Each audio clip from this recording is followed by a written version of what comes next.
Hoy vamos a analizar una transformación realmente improbable. Es la historia de una figura pública que aparentemente lo tenía todo: éxito, reconocimiento, una vida perfecta, al menos de puertas para afuera.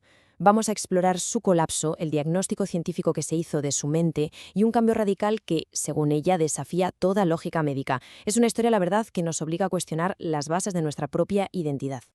Y todo arranca aquí, con esta frase, que es, bueno, demoledora. Esto no es una simple confesión, es el epicentro de un derrumbe total, el momento exacto en que una mente brillante llega a creer que su propia ausencia es el mayor acto de amor que puede ofrecer. Para entender cómo se puede llegar a ese punto, tenemos que analizar la primera parte de esta historia: la fractura total entre la persona pública y la realidad que vivía en privado. Por fuera, la imagen era de un éxito arrollador.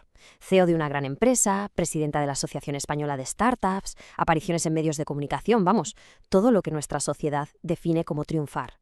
Pero por dentro, la historia era completamente distinta. Una depresión gravísima, esa sensación constante de ser un fraude, el síndrome del impostor y unas ideas pasivas de muerte. Toda su identidad estaba anclada, como ella misma dice, a un clavo ardiendo a esos logros externos. Y el punto de quiebre llega justo aquí. Al convertirse en madre y dejar sus cargos, todos esos títulos se esfumaron, y con ellos su identidad entera se vino abajo.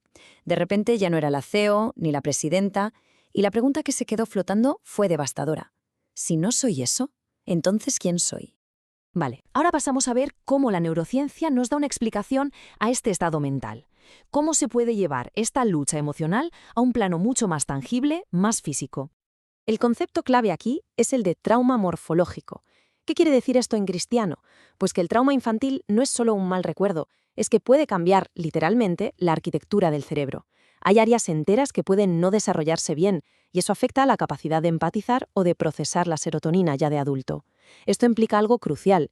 Su depresión no era una elección o una debilidad, sino una enfermedad física, con raíces en la biología de su propio cerebro. El momento de la verdad, fíjate, llega en un lugar de lo más inesperado. Durante su ingreso en un hospital psiquiátrico, le dan un papel, una simple lista que describía las características de lo que se considera un adulto funcional. Una lista que, para su sorpresa, se iba a convertir en un espejo brutalmente honesto. Y esta es la conclusión a la que llegó. Con 38 años, siendo empresaria, madre, con una vida teóricamente resuelta, se da cuenta de que no cumple ni un solo punto de esa lista. Ni uno. Y lo más impactante de todo es que nunca los había cumplido. Su cerebro simplemente no había desarrollado esas habilidades. La lista era específica y, claro, demoledora. Una relación sana con el trabajo o con el dinero, nada. Control de impulsos, higiene personal, una buena alimentación, todo fallaba. Para alguien que había basado todo su valor en su capacidad y en su inteligencia, esta revelación fue, como ella misma la describe, un cubo de agua fría de humildad. Y esto nos lleva al gran punto de inflexión de esta historia, a ese momento en que tocar fondo, pero fondo de verdad, abre la puerta a un cambio radical y completamente inesperado. Esta es la pregunta que queda en el aire en ese momento de desesperación total, cuando la ciencia, la terapia, la medicación han llegado a su límite, cuando tu propia fuerza de voluntad ya no da para más. ¿Cuál es el siguiente paso? ¿Qué te queda? Pues bien, este punto de inflexión cambió radicalmente su visión sobre la vida y la muerte. Desde una perspectiva ocultista o atea, quitarse la vida podía verse como una salida lógica, un game over o simplemente el fin de un conjunto aleatorio de moléculas. Sin embargo, al adoptar una cosmovisión cristiana, la vida se redefine por completo. Pasa a ser un diseño intencional con un propósito. Y claro, de repente, el suicidio dejó de estar sobre la mesa como una opción viable. Esa rendición, ese no puedo más, no fue una derrota, fue un acto de humildad que, según cuenta en su testimonio, permitió una intervención externa. No fue darse por vencida, sino, de alguna manera, abrirse una ayuda que no venía de sus propias fuerzas. Ahora vamos a pasar de la lucha interna a los cambios concretos y observables en su día a día, a las pruebas tangibles de esta transformación. Es la pregunta del millón, ¿no? Una cosa es tener un cambio de creencias, de fe, y otra muy distinta es que ese cambio se vea, se note en las acciones de todos los días. ¿Hubo un impacto real en su forma de vivir? Y la evidencia es sorprendentemente cotidiana. Antes, el estrés con sus hijos acababa en gritos. Ahora, de repente, hay una respuesta calmada, paciente. La burocracia, que antes era una fuente de parálisis total, ahora se maneja con eficiencia.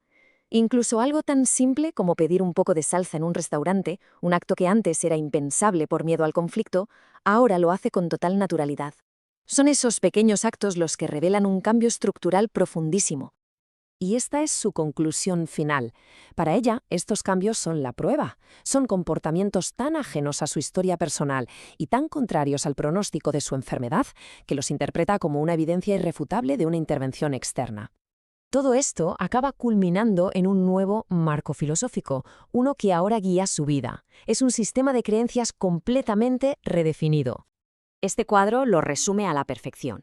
Pasó de una visión muy New Age, donde el individuo es su propio Dios y el autor de su destino, y de la posibilidad del ateísmo, donde no hay ninguna intencionalidad, a una cosmovisión cristiana, donde se ve a sí misma como una creación intencional y donde la verdad emana de una relación con un Dios que es, a la vez, amoroso y justo.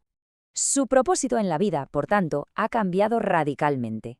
El objetivo ya no es salir en Forbes, ni tener una casa enorme, ni coleccionar éxitos. Ahora, el sentido de su vida lo encuentra en algo completamente diferente, en cultivar esa relación y en vivir de acuerdo con esos principios de amor y justicia.